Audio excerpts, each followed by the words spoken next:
If you are struggling on your rent, you must do this so that way you don't get evicted. You must find another roommate. Find you someone that you can rely on that has the money to pay the rent. Go to your property manager and tell them that you want to move someone in your unit.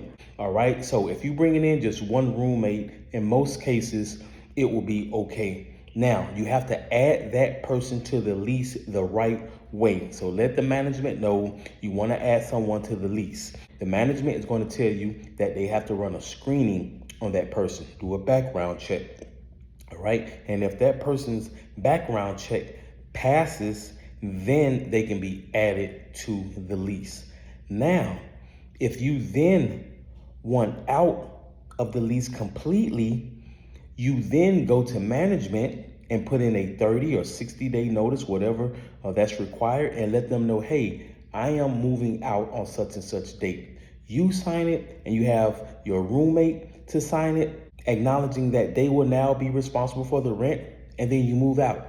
And now you're not on the lease anymore. All right. So I would look for someone that's been working on a regular job for a year or two. And if you trust that person enough, let them come on your lease. So that way you don't have the whole rent payment that you have to take care of every month. All right. So to sum up everything, remember, if you are having a hard time struggling to pay your rent, try to identify the problem early. Don't wait till you're far behind on your rent. Notice that you're going to be late on your rent ahead of time. Move someone in, add them to your lease by having them to fill out an application and go through the screening process. All right. Once you add them to your lease, then in another month or two, let your landlord know that you're going to be moving out and your roommate is going to be the person totally responsible for the apartment.